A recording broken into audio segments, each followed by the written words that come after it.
The first thing I do if you greet an alien is flip it a coin.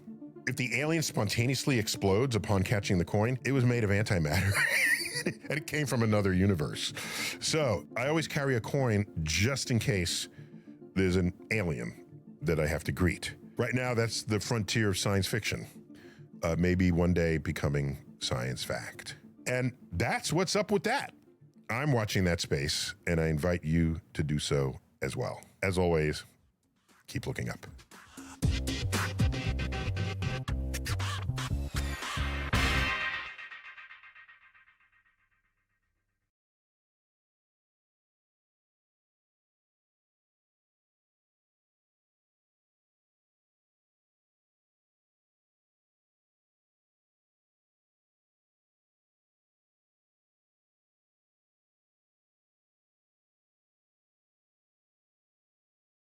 And today, we're going to be discussing just a little bit of dark energy, and cannot even explain why there is more matter than antimatter in the universe. In other words, some of the biggest questions and some of the most profound questions cannot be explained using this somewhat simple particle model. And so by cracking a quark and by finding a structure inside of it, and possibly discovering some kind of a new subatomic particle, could potentially lead physics to a new complete theory of almost everything. Which means that the search is not over yet. While this particular experiment didn't discover anything, just as I mentioned before, this was from the data from 2016 to 2018. Which means that there's a lot of data that has not been analyzed yet, and the current third run has not been analyzed and has not been studied. As a matter of fact, some of the future data, and especially from the High Luminosity Large Hadron Collider, may allow us to probe even smaller scales and higher energies. Which means that maybe, just maybe, in the next few years, we might indeed discover that quarks are not the end of the line. We might find that next layer of reality, which of course would be groundbreaking for modern physics. Or alternatively, maybe, all these additional experiments will just confirm that quarks are indeed the smallest possible subatomic particles. Which means that a lot of those other mysteries like antimatter and dark matter have to be studied in some other way that we obviously do not know yet. But based on this study, right now we can confirm that quarks seem to be the smallest constituents, there seem to be no hidden or extra dimensions in the universe, there seem to be no dark matter particles discovered in any of the collisions, and there were no axion-like particles or quantum black holes. And so here, by analyzing these very specific angles following collisions, researchers definitively showed us that we can test a lot of physical concepts by just looking at some of this older data, which means that we'll come back and discuss additional data and additional discoveries in some of the future videos. On that note, thank you for watching, subscribe, come back tomorrow to learn something else, support the channel on Patreon where you can find additional videos without any ads and can DM me directly, or by joining channel membership that grants you early access. You can also support this channel by buying the Wonderful Person t-shirt in the description below. Stay wonderful, I'll see you tomorrow, and as always, bye bye.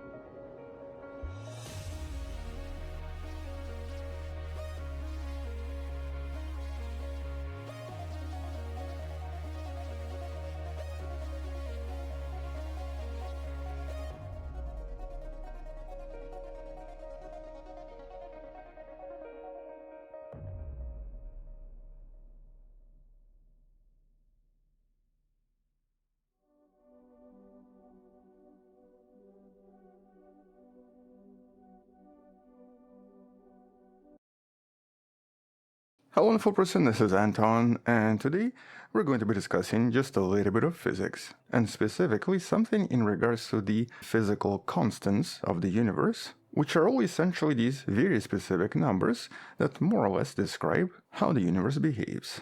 And by itself, this list is not particularly long, but what's really impressive here is that a lot of these constants are known with absolutely extreme precision.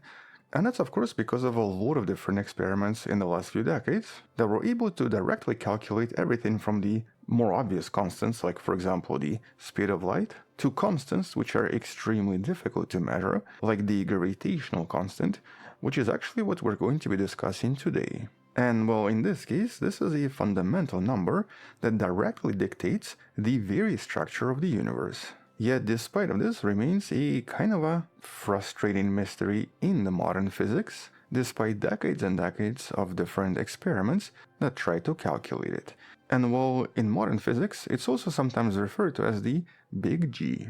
And that's because the little g usually just refers to the Earth's gravity. But in this most recent paper that, as always, you can find in the description, Stefan Schleminger and his team at NIST, or the National Institute of Standards and Technology, has officially released the most recent results of this decade-long attempt to measure this constant with absolutely extreme precision. But unfortunately, instead of solving this mystery once and for all, here the results once again add a new layer of complexity to this problem, despite actually being the most accurate results to date.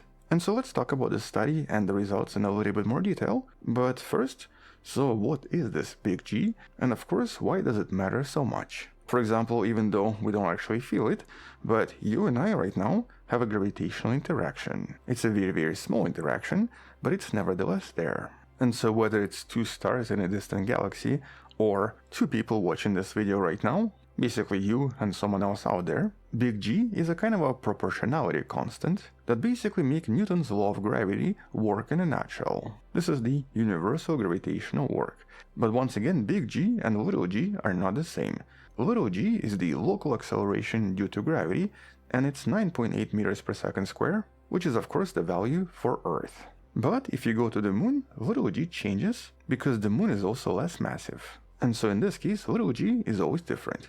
In contrast, the big G is always constant. And as far as we know, and as far as we've measured, it seems to be same everywhere and remain constant for at least the last 9 billion years. At least that's based on the observations from various telescopes and the measurements from various galaxies. But despite these somewhat accurate observations, to date, this particular constant is still the most elusive, or at least the least precisely known of all of the fundamental forces and all of the fundamental constants. For example, we know the speed of light extremely well, and we can even calculate the extremely small Planck constant and the elementary charge of electrons with very, very precise values. As a matter of fact, for these three constants, the relative uncertainty right now is 0. That's essentially how accurate these values are. But in contrast, big G only has a relative uncertainty of about 22 parts per million. And though this might sound kind of small, in the world of modern precision, that's actually super inaccurate. That's basically about 0.002%.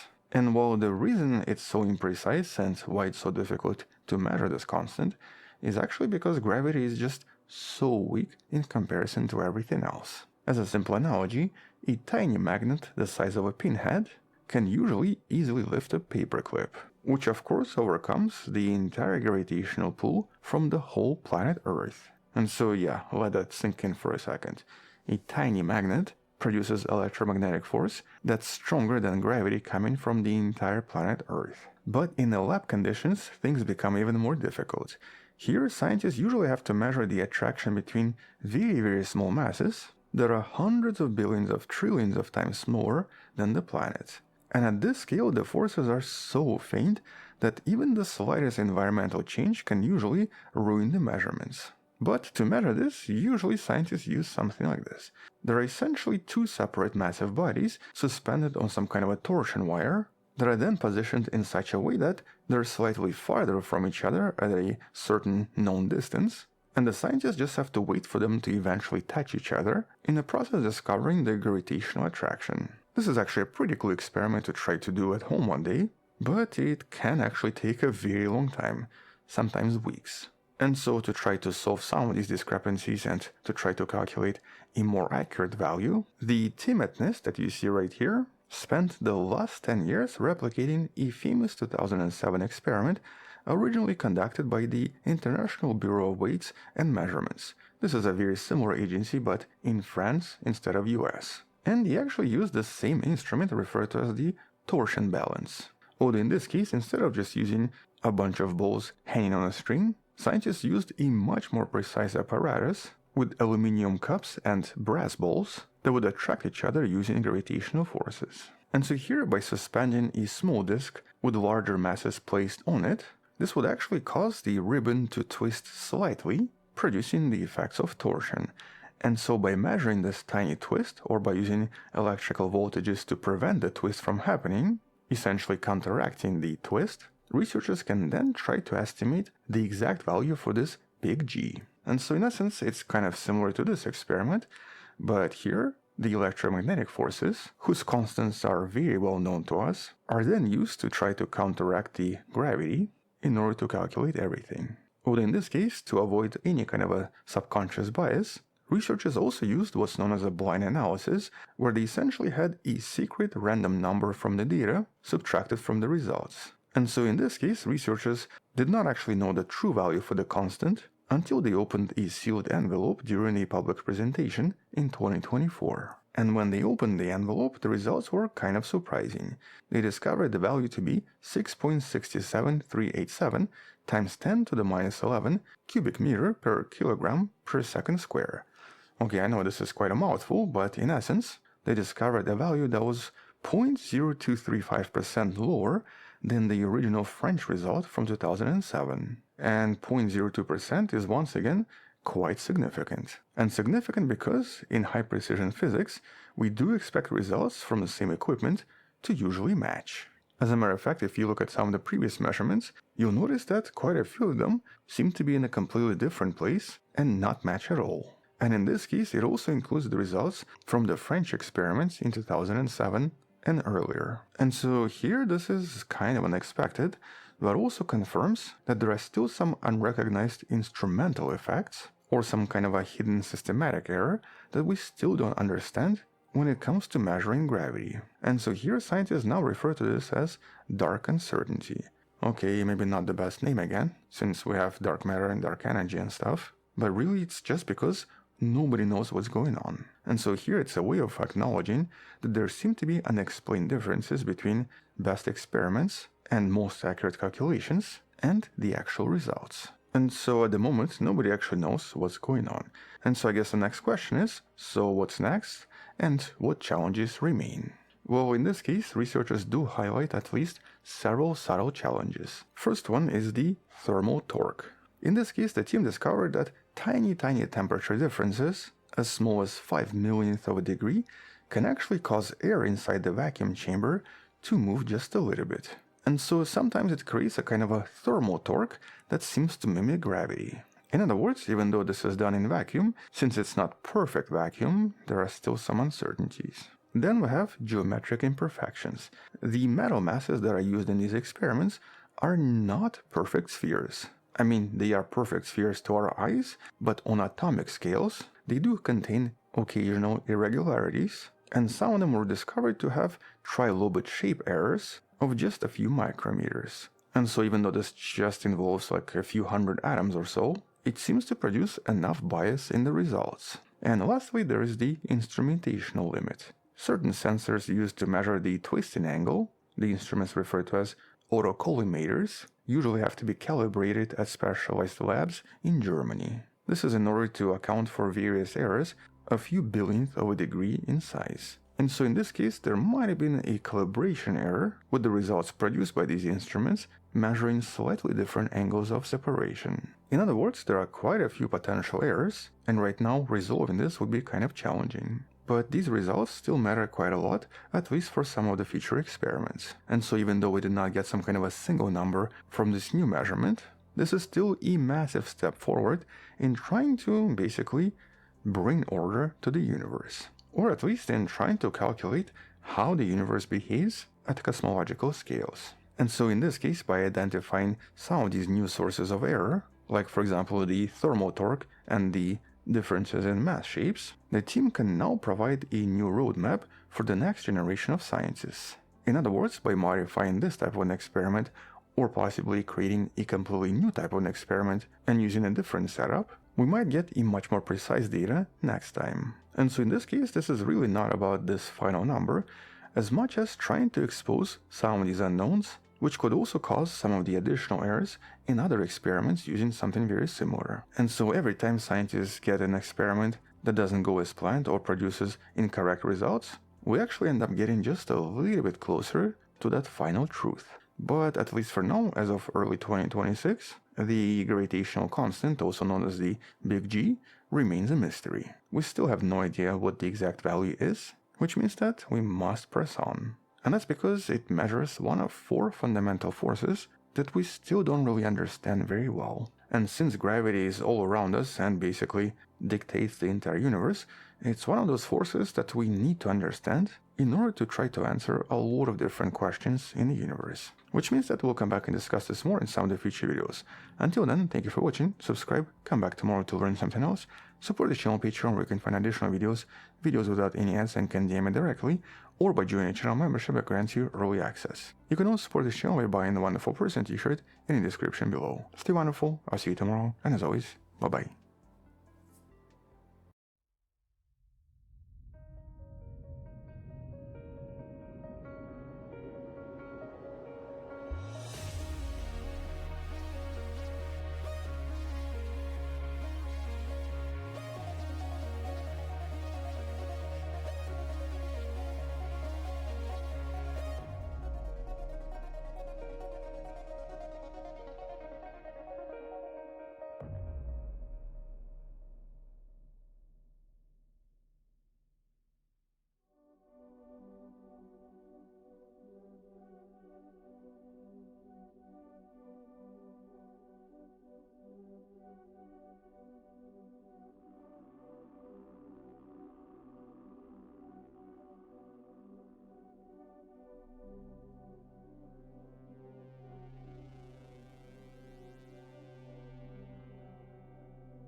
So for a very long time, geologists were actually kind of mystified by this very unusual feature in South Korea. A unique bowl-shaped landscape that's actually referred to as the Jokjung-Jokye Basin. And not so long ago, Tim from Geology Hub released this very interesting video on what's now known as the largest young impact crater in the last 50,000 years. Because this is now referred to as the Hapcheon crater, as in the last 5 years or so, various research papers have officially confirmed that this is actually the result of an asteroid collision that most likely happened within the last 50,000 years and involved a very large bolide, 200 meters or 600 feet across. Moreover, this was one of the more powerful explosions in the last 50,000 years, resulting in an explosion approximately 1500 megatons in power, something like 30 times more powerful than the most powerful nuclear bomb ever detonated. And this was of course a somewhat shocking discovery because, first of all, this makes it the first ever official impact crater in South Korea, but second of all, this is way larger and way more powerful than any previous recent craters known to us. Especially the craters from the Holocene era, when humans were already around and most likely witnessed them. For example, in some of the previous videos we've discussed the discovery of the Jinlin crater in China,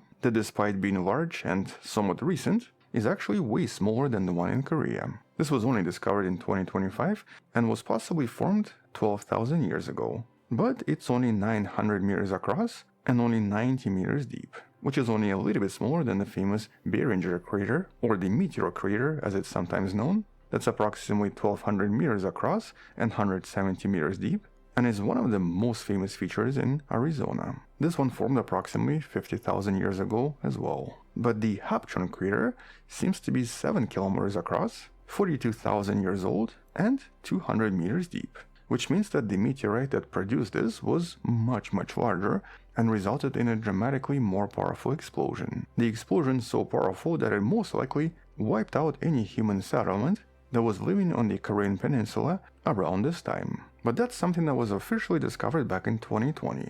Today though, we're actually going to be discussing something else that was very recently discovered, and that for biology and for studies of earth sciences is actually really mind-blowing, because we now actually have very important clues for the potential origins of life that were just recovered from this site. And so, hello wonderful person, this is Anton. Let's discuss this recent study that, as always, you can find in the description, where researchers have just reported discovery of stromatolites. And here this is something we have to discuss in just a little bit more detail, because it potentially changes what we believe about the origins of life on planet Earth. But first, just a few more details about what we know about this crater and why it's potentially kind of important. And so first of all, I've never even heard of this place before until I read some of these studies. And that's because this is a very remote location, and today is basically used for rice fields. In other words, until 2020, nobody living here or working here had any idea they were doing so inside an impact crater. Intriguingly though, this area seems to produce some of the best rice in the region that's apparently known to be extremely delicious. And so if you've ever wanted to taste space rice, this is probably the place you would want to visit. But the thing is, even on Google Maps, it doesn't actually resemble any kind of a known crater. And so here geologists had to drill for over 140 meters into the ground, mostly because they wanted to find out why this was such a strange shape. And here they discovered the telltale signs of an asteroid impact. In this case, various shatter cones and various deformations with inclusions of quartz that's usually produced by high-energy meteor strikes. And so here, by using carbon dating, they determined that this was approximately 42,300 years ago, confirming that this was the most recent very powerful impact crater on the entire planet. But around the same time, a slightly different series of studies was actually exploring something in regards to impact craters that was basically hypothetical and was based on some of the indirect evidence. And here's actually one of the most recent studies on this hypothesis that essentially involves understanding the origins of life. Now today, based on a lot of different types of research, a lot of different biologists believe that life most likely started around the formations referred to as hydrothermal vents, essentially formations that we still have today that are normally found deep in the ocean. But intriguingly, some of the studies in the last few years started to find these formations, or actually signs of these formations existing in the past, in locations where we actually kind of also found very powerful impacts. In other words, scientists started to find so-called impact-generated hydrothermal systems. And so here, when a large meteor hits the planet, because it releases so much heat and creates so much melted rock, as these impacts eventually cool down and fill with a lot of water, they seem to create long-lasting hydrothermal systems, or kind of like these hot, mineral-rich lakes that we usually find near volcanic chains. And in theory, this can obviously drive complex biological chemistry, and once again in theory, can also maybe produce some kind of early life. And so hypothetically, these systems can provide a localized warm environment even on objects that are not Earth. So for example, an object that might have an ocean, such as Europa or Ganymede, may also suddenly have these systems following a powerful impact, at least in theory. And this means that even simple chemical compounds may be able to evolve into something more complex and even form biological substances in just a few thousands of years instead of millions of years. And so based on this somewhat recent study, researchers discovered certain evidence by analyzing 3 specific impact sites that seem to support this hypothesis. First of all, the most famous one, the Chicxulub crater in Mexico. 66 million years ago, this was of course the impact that killed most of the dinosaurs. Then we have the Houghton crater in the Arctic that formed 31 million years ago, and the Lunar Lake in India that very likely formed 570,000 years ago. And this one actually still has water inside even today. And in this case, all 3 seem to contain signs of ancient hydrothermal vents, suggesting that impacts, despite being destructive, potentially also give life a new chance. And that means that these impact-triggered vents might have been more common than volcanic deep-sea vents during the first billion years on the planet. Which of course implies that there is a much higher chance that life possibly started as a result of these very powerful impacts that then formed hydrothermal vents, as opposed to just forming naturally from some kind of event that existed deep in the ocean, or at least that's the implication from some of these studies. But in this case, this particular study was still kind of hypothetical, with the evidence still being kind of circumstantial. But that's until now and this Korean discovery from 2026, because the discovery from April of 2026 is truly mind-blowing. And that's because the crater in Korea was hiding stromatolites. Okay, so what exactly is this, in case this is the first time you're hearing about it? Well, one of the most famous stromatolites is something we've discussed recently, and is actually the one in the Shark Bay in Western Australia. And these are essentially layered rock formations created by tiny photosynthetic microorganisms, such as, for example, cyanobacteria. And here these microbes eventually produce very sticky compounds, very similar to cement, that glue together various minerals, forming these rocks. And over thousands of years, they eventually build up these layers that then create these rocks. And so basically each of these is at least a few thousand years old. And normally these are very important and kind of famous because they also represent the oldest physical evidence of life on Earth, with some of these dating back 3.5 billion years ago. In other words, this is a telltale sign of early life developing and becoming more complex. And that's why it's a major breakthrough if this was also discovered in the middle of South Korea. And so here we have several individual samples representing stromatolites that seem to have formed following the impact. And this was found along what used to be a shoreline of a lake that filled this region. Or basically this basin used to be a lake, with the water eventually draining. And so shortly after the impact,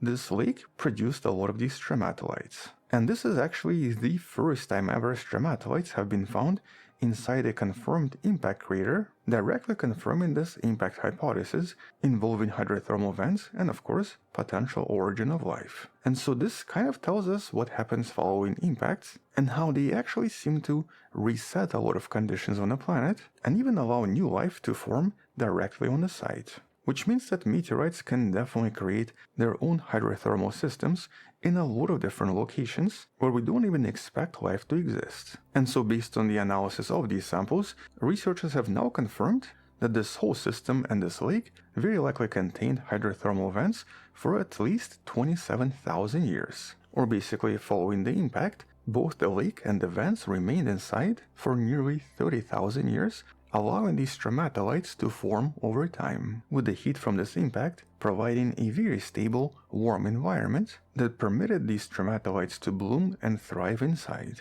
Once again, literally in the middle of South Korea. And so assuming all of this is confirmed, this is a remarkable discovery. Because for decades, the leading hypothesis was that life began inside deep sea vents that we normally find along the volcanic ridges. But based on a lot of this evidence from 2026, we now have this new contender, the impact hypothesis. The idea that life potentially started following a lot of powerful impacts that then created conditions that were perfect for a lot of simple life. And there's a really important reason why the impact hypothesis now actually has a little bit more evidence than the previous deep sea vent hypothesis. First, we have something referred to as the water paradox. And that's because while life does need water, too much water is actually bad. Mostly because for a lot of these very delicate biological molecules, too much water means that they actually have trouble maintaining stability. And so they need to have just the right amount of water and just the right amount of salinity. Then there is the idea known as the wet-dry cycling. Impact craters on land basically create a kind of a wet-dry cycle, with a lot of these cycles between the wet and dry seasons helping concentrate chemicals and encourage molecules to then link together. And eventually these links might even start forming something complex like, for example, DNA. And so the formation of complex molecular chains could have been the result of these repetitive wet-dry cycles, which usually happen after these impacts. And then we have the idea of fresh water versus salt water. In this case, early deep-sea vents were very salty, which can actually be toxic to a lot of the early cell membranes. But a powerful impact crater in the middle of the continent can be filled with fresh water that provides a much friendlier environment for some of this first life. In other words, lakes like the one that was produced by this impact might create conditions that are just so much better for life to form and to then evolve. And on top of this, there's the concept known as the oxygen oasis. And specifically because we know that billions of years ago, something happened on the planet that transformed it entirely, enriching it with oxygen for reasons we still don't understand. As a matter of fact, we don't even know why the photosynthetic life evolved on the planet or how it was able to do so effectively. Because billions of years ago, conditions on Earth were just a little bit too toxic. And so life had to find some kind of a safe zone to evolve. And studies from the Hapchon crater suggest that the impact craters might have served as these oxygen oases because they would provide just the right conditions and just the right amount of heat and minerals to encourage oxygen-producing stromatolites to grow and for photosynthetic life to then evolve. And so 3 to 4 billion years ago, a lot of these impact craters might have served as these isolated oxygen-enriched areas, forcing life to evolve and adapt to this new gas. And because impacts were much common back in the days, quite a few of these places very likely formed in many different regions. As a matter of fact, each of them potentially possessed a slightly different network of these somewhat bizarre biological laboratories. But when it comes to this particular study, one of the most important discoveries was the chemical analysis in order to confirm that this was indeed connected to this asteroid impact. For example, here by using osmium isotopes, researchers found a very specific fingerprint inside these stromatolites. The ratio matched the material that we normally find in meteorites and not the local rocks on Earth. And so that means that space rock components were directly absorbed by stromatolites, forming these microbial mats. And here they also contain a rare earth element referred to as europium. In most rocks on the planet, europium is usually rare. But in high temperature hydrothermal fluids, it becomes more soluble, and in this case, these stromatolites seem to show a positive anomaly, implying that they definitely grew in hot, impact-heated water, and not just cold water that you'd expect from a typical lake. And so by itself, this is a pretty big discovery, because first of all, it completely changes how we see asteroid impacts, and so basically now instead of just seeing them as destructive events, like the event that wiped out dinosaurs, we can now definitively say that they also spark new life and provide all of the heat, chemicals, and stable environments needed for life to potentially begin somewhere else that's not even Earth. And more importantly, this now gives us a new map for where to possibly find signs of life on other planets. So for example, we can now start looking for various craters on Mars, or even objects like Europa and Enceladus, in order to see if we can find something somewhat similar in those locations as well. And specifically by finding signs of hydrothermal vents, we might finally find signs of ancient life outside of planet Earth. But that's of course something that we still cannot do yet, because we would probably have to go there first. And that's because a lot of these geological studies would actually require drilling into the planet and retrieving samples. But at least for now, this is still a pretty exciting discovery and will potentially rewrite some of the textbooks on the origins of life. Now, we obviously need to find more evidence from other regions first, but that might come with time. And so until future studies or until we discover something else, at least for now, that's all I wanted to mention.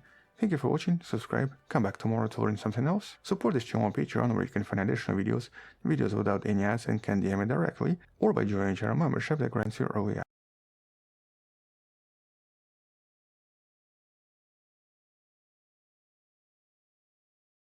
A few days ago, physicists at CERN announced that something isn't quite right. Yes, we have a new anomaly, which hasn't happened for years.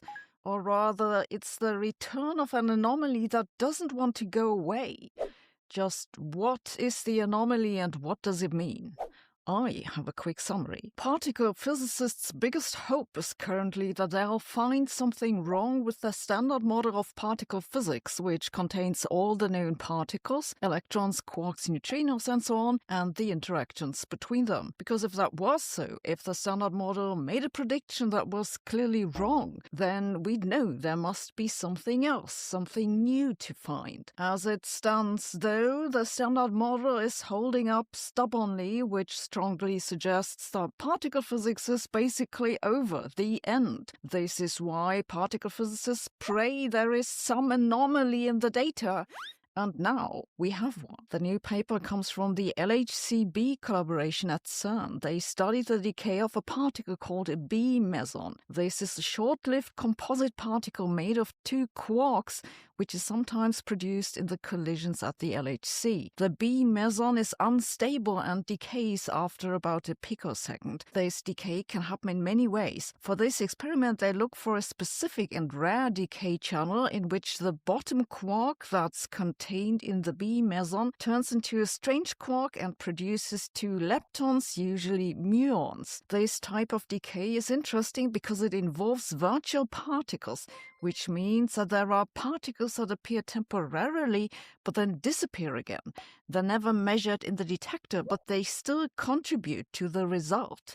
Any real particle, like the ones in the standard model, can also appear as a virtual particle. But if there are any further particles, these could contribute as virtual particles in the decay as well, and then the result would not be what the standard model predicts. To check this, they measure three things: how often the decay happens, how the decay products are distributed in space, and whether the behavior is the same for different types of leptons like electrons and muons. Over the past decade, all three of these have shown small discrepancies with the standard model. These lingered around 2 to 4 sigma, depending on how you look at it. Then, a couple of years ago, this anomaly seemed to have gone away, and now it's back, but elsewhere. They find that the angular distribution of the decay products doesn't quite fit, and the discrepancy is at a statistical significance of 4 sigma. This is below the discovery standard, but it's more than an oddity, it's a proper anomaly. It's also about the same significance as the muon anomaly used to be, yet this was finally laid to rest properly this week. So what are we to make of this? What could it be? The first and most exciting option would of course be that it's a hint of a new particle. Theorists have come up with 2 major explanations that fit the observations. They're called leptoquarks or Z-prime bosons. These are not particles in the standard model, and if we found evidence for their existence, that it strongly suggests that there are likely even more new particles out there. The second possibility is that this is a real anomaly, but the problem is that the prediction from the standard model isn't correct. Something is wrong with the calculation. So in this case, we wouldn't need new physics, just fix the calculations. This is basically what happened with the muon anomaly. The third possibility is that it's just a data fluke that'll go away. Particle physicists have found oddities with this decay sector for a decade or so, but the more you search for oddities in the data, the more you'll find. Personally, I think it's a case like this. The statistical significance isn't actually that high. It's artificially inflated because they're trying really hard to squeeze an anomaly out of the data. Yet, on the other hand, maybe the reason they keep seeing odd things in this particular decay sector is that there is really something anomalous there. And if there is something new to find, if there really is new physics beyond the standard model, this is how you'd expect it to show up. This paper gets a 5 out of 10 on the bullshit meter. The data itself is almost certainly fine. When it comes to the statistical significance, well, seek and you will find. Basically, 4 sigma in particle physics is a bit like 4 stars on an online review. It sounds good, but you should read the comments. I'm very protective of my privacy, but it's become incredibly difficult online when there are a dozen companies tracking you each time you open a website. That's why I'm signed up to Incogni. Incogni is a service that keeps your personal data out of the hands of data brokers. These are companies which collect data about you each time you visit a website and when you fill in information. Then they sell this information off. You can request that they remove your data, but this is incredibly time-consuming. Incogni automates this process. It's very simple. You sign up and they'll contact the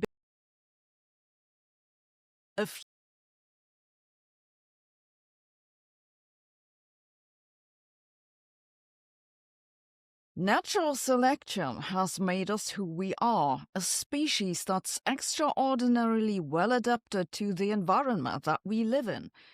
Then we began to rapidly change our environment faster than we can adapt to it. Now our natural abilities no longer make us fit to live in the world we've created. Biologists call this the environmental mismatch hypothesis. In a new paper that just appeared, a group has collected the evidence that this is actually true. Let's have a look. Natural selection works by small changes in genetic codes. The changes that result in better chances of reproduction are more likely to pass on to the next generation. Over many generations, a species therefore becomes good at reproducing, and so it becomes more numerous. And it does so by finding better ways to use nature for its purposes. We still adapt to our environment, but this genetic adaptation takes many generations to have noticeable effects. For example, that most Europeans can digest cow milk goes back to a genetic mutation that happened only about 10,000 years ago. Blue eyes, too, likely go back to a mutation that happened only 10 to 15,000 years ago, and light skin color about 5,000 years. Both are believed to aid the body to absorb sunlight. Parts of the African population have developed immunity to malaria, and some populations have genetically adapted to living at high altitudes. But it takes thousands of years for such mutations to spread to a significant part of the population. The problem is now that we are changing our environment much faster than we can possibly adapt to it, and we've changed it dramatically. Big parts of the world population now live in cities. We're surrounded by concrete rather than vegetation. The nights are no longer dark. The days are no longer quiet. The air carries all kinds of pollutants, from car exhaust to nanoscopic plastic particles. And our ways of living today are entirely unnatural if you compare them with what our bodies evolved to do. Humans evolved to hunt and gather, not sit at a desk 10 hours a day, except for the breaks to doomscroll on the toilet. We evolved to chew and digest natural food, not heavily processed goo that contains God knows what. Women, the ones with uteruses, evolved to have babies, not to impress other women on Instagram. Our brains don't know how to deal with networks that connect millions of people. Mine barely copes with group chats. So on the one hand, the environmental mismatch hypothesis sounds all too plausible. On the other hand, the plausible hypotheses are the ones we should be most skeptical of. In this case, it's because humans don't just adapt genetically. We also adapt epigenetically, or just socially. For example, you could interpret the trend to working from home and more flexible working hours as a social adaptation that aligns us better with our environment. The authors of the new paper now collect the existing evidence across several areas. The first evidence is a decline in reproductive capability, especially in men. Multiple large studies have found declines in sperm count and sperm quality since the mid-20th century. These trends are statistically robust and have been reported by independent research groups. A second line of evidence is a decline in immune function. People in highly industrialized environments show higher rates of allergies, autoimmune conditions, and chronic inflammatory diseases. The third area is stress and brain function. Laboratory and field studies consistently show that urban environments increase physiological stress markers compared to natural settings. Chronic activation of stress responses is known to suppress reproductive hormones, impair immune responses, and affect cognition. These links are well established in physiology and neuroscience. The authors conclude that a growing body of empirical evidence suggests that environmental industrialization negatively impacts human biology, suppressing key biological functions essential for survival, reproduction, and therefore evolutionary fitness. I find this an interesting summary because a lot of people are concerned about the falling reproduction rate in the developed world, but we hear far less about the overarching problem of genetic maladaptation that affects our physical and mental health. I think the evidence is quite convincing, but what does it mean? It's not that humans are doomed, that modern life is inherently bad, or that we need to go back to the good old days when women popped out a baby each year, whether they wanted to or not. It's just that we aren't paying enough attention to our physical limits. We either have to restructure modern life so that it's better aligned with human well-being, or we find a way to speed up human adaptation by genetic engineering until we're finally able to win a fight against Excel sheets. Well, at least one of these problems is fixable, which is that our brains expect darkness to go into sleep mode. Luckily, a good sleep mask can fix this. And I've recently found the best sleep mask ever, which comes from Mantis Sleep, who've been sponsoring this video. Their sleep masks have these eye parts that block out all light completely. You can adjust them so that they fit your size perfectly. The mask is super soft and comfortable, and it safely stays in place. It's really improved my sleep quality so much. I've never been able to sleep during the day, but with this mask, I've even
interacts with them. Not only does that discovery increase the odds that we're video game characters living in a simulation, it proves that Albert Einstein was wrong. And not about a minor detail, about the fundamental nature of reality itself. Einstein spent the last 30 years of his life insisting that the universe had to be locally real, that objects exist independently. They're out there, in the world, knowably. Our intuitions tell us that he must be right, that nothing can influence something else telepathically across vast distances instantaneously. But experimental evidence proves that what Einstein called spooky action at a distance actually is true. Reality does not work how we thought it does, and it calls absolutely everything into question. Let's dive deep to understand why. Welcome to Part 1, The Real World. To understand what this all means, we need to define two words precisely: local and real. Let's start with local. Locality is the assumption that things can only affect and be affected by things physically near them. Your coffee cools because the air around it is cooler, not because of something that happened in Tokyo, not because of something that happened yesterday or out in the vastness of space. Things change because of what is physically adjacent to them right now. Information travels at a cost. It requires time and energy to move from one place to another.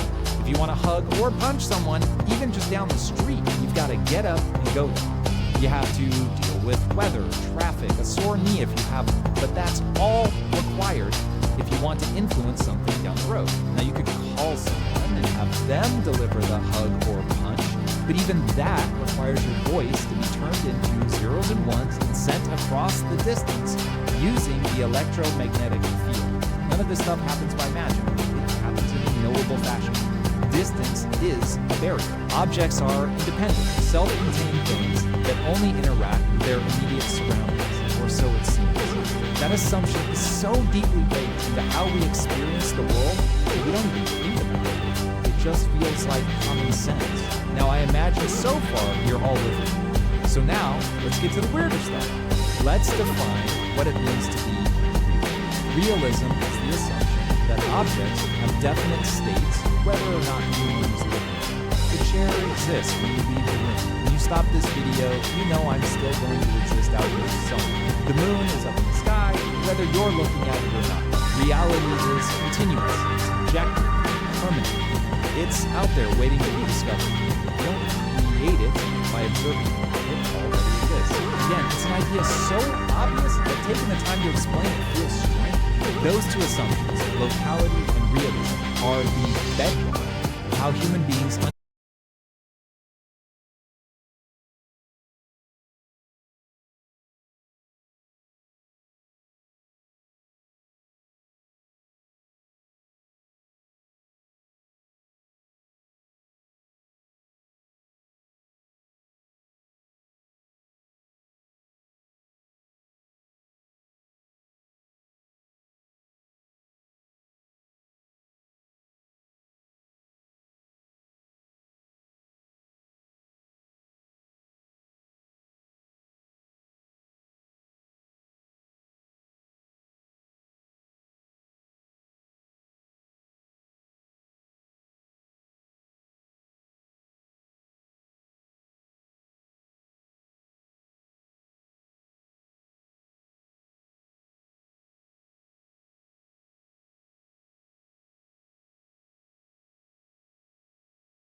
Maybe there's something about the detector that's physically disturbing the particle.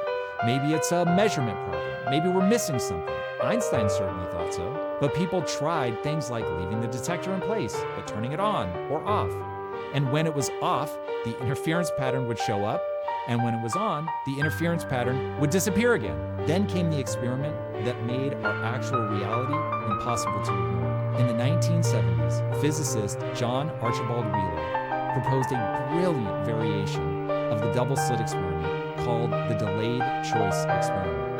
It was a very difficult experiment to run, so it took decades for someone to pull it off. Once they did, it turned everything upside down. Wheeler asked a simple question.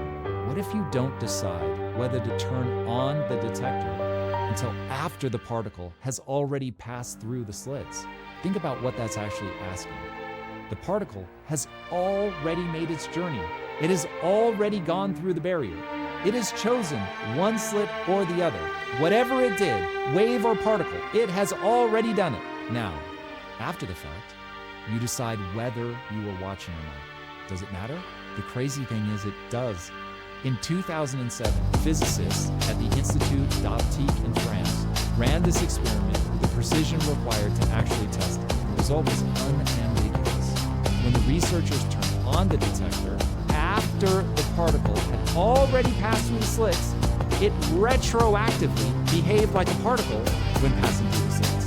When they chose not to observe it, it retroactively behaved like a wave when passing through the slits. The decision made after the fact determined what the particle had done before the fact. The present detection somehow reached back in time and changed the past. There is no locally real mechanical explanation for that. There's no story about detectors physically disturbing particles that accounts for a decision made after the particle already traveled through the barrier. The only thing that changed was whether the particle was monitored or not, and thus whether the system was forced to fully render the particle.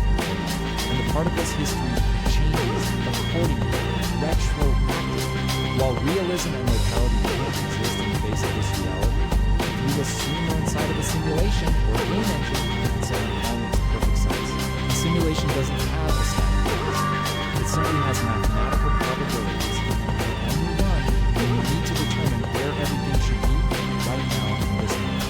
When processed, these probabilities collapse into a definitive solution that reaches back into the simulated past to say, well, if I've ended up in this state here, where you're measuring me, that means I must have done these things in the past. And it suddenly makes those things true. That is how the actual universe works. It only runs the computations that are necessary to describe the current thing that is being monitored by some element of the system. If it has to reach into the past to define things there, it will do so. There's still a missing piece of the puzzle. So far, we have particles behaving strangely in isolation. We have an observation, collapsing wave functions. We have the past, taking concrete shape only when it's necessary to establish the present aspect that the universe needs to render in this moment. What we don't have is proof that the universe isn't actually physical. To get all the way to this being plausibly a simulation, we have to prove that distant objects can be processed causally together, instantly, despite being radically far apart. I'm talking like opposite ends of the universe far apart. Something that would only happen if the distance was actually an illusion. So strap in, because things are about to get really weird. Welcome to Part 3, the Nobel Prize. In 1935, Einstein wrote a paper designed to prove that quantum mechanics was incomplete. He wasn't arguing the experiments were wrong, he accepted the data. What he refused to accept was the interpretation.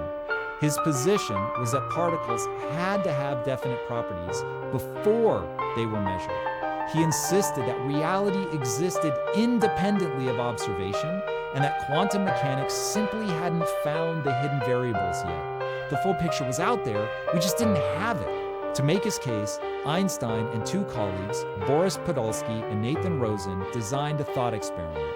It became known as the EPR paradox. Like this: quantum mechanics predicts that two particles can become entangled, meaning their properties are linked. If you measure measure one, you instantly know something about the other, no matter how far apart they are. And the relationship between the two is causal. If one is spinning one way, because of the laws of physics, the other must be spinning in the other direction. Einstein said that was absurd. For that to work, either particles had some kind of hidden agreement baked in from the start, predetermined instructions that told each one how to behave, or measuring one particle would somehow send information to the other faster than the speed of light. The first option, quantum mechanics, was incomplete. The second option violated special relativity, which Einstein also invented and was definitely not about to invent. He just explained too much. His conclusion had to be some hidden variables. Reality had to be there. The alternative was just too insane to accept. For nearly 30 years, no one could prove him right.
Instructions. There is no pre-written scripts that makes it possible for distant objects to appear to be causally affecting one another. Instead, objects do not have definite properties before they're measured. And entangled particles, no matter how far apart they are not two separate things that happen to behave similarly. They're one system. Measuring one instantaneously determines causally the state of the other, not because a signal traveled between them, but because they were never truly separate objects to begin with. Distance, as it turns out, is an illusion, which is exactly what every game developer knows about their game. In a game engine, two objects on opposite sides of the world are not really separate. They're data structures, processed in the same place, governed by the same system. As we were talking about before, the distance between them is just a representation on the screen. underneath, the system has access to everything at once. It's all connected. There's no actual separation. There's no true locality. It's not real. It's just a unified computational system rendering the appearance of distance and objects. No one can say definitively that our universe is a simulation, but we can say that it behaves exactly like a simulation. Objects appear real on screen. Distance appears real on screen. But underneath the visual layer of reality, at the quantum level, where the actual rules live, separation is merely simulated. Entangled particles on opposite ends of the universe are not communicating across distance. They're being processed together by a centralized system whenever observation requires it. That's what it means to not be locally real. The universe has no true locality because it's all being processed in the same place. And it's not true realism because nothing has a definite state until the system needs to render it. Those are not the properties of a physical universe sitting out there waiting to be discovered. Those are the properties of a simulation that remains energy efficient by processing only what is required moment to moment. So welcome to part 4. The universe is much cooler than you think. Elon Musk has said publicly that the odds we're living in base reality are about 1 in a billion. In 2003, Oxford philosopher Nick Bostrom explained why. We have computers in the external world, that those computers are getting faster and better with passing time. Bostrom started with a single observation. Computing power has roughly doubled every 2 years for decades. If that trend continues, or even if it slows down dramatically, future civilizations will eventually be. I really want to talk about a task, a test that basically everyone fails. I have a hunch that you won't fail this test, Hannah. Not so sure. But we'll see. We'll see. Let me give you some context first, which I shouldn't normally do because in actual experiments where this task is given, people are just there to get their $10 and go. And I think that if you hype it up and you tell people, oh, you got to really think about it. Oh, it's so difficult. Oh, it's such a tricky one. Then people will probably spend more time and get it right. Okay, we could talk about all of that later, but let's just dive right into it. This is a reasoning test, a very simple single question that involves 4 cards that was devised in 1966 by Peter Cathcart Wasson. And it is basically the test when it comes to studying the psychology of reason, all right? If you look into the history of our scientific study of human reasoning, you basically only find this test. The test is called the Wasson Selection Task, and it was developed in 1966 by Peter Cathcart Wasson. Now, today it has been called the most intensely researched single problem in the history of reasoning. And my 2 favorite philosophers, researchers of reason, Mercier and Sperber, they call it, actually, they don't know what to call it. This is what they say. Is this selection task to psychology of reasoning what the microscope has been to biology?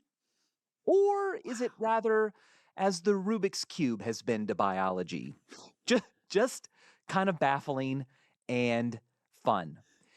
Not adding anything really of any merit. So in Wasson's original test, only 10% of people got it right. If you look across all the studies that have replicated that since, you get a number closer to 4%. And that's not super surprising. There are difficult questions out there, but with some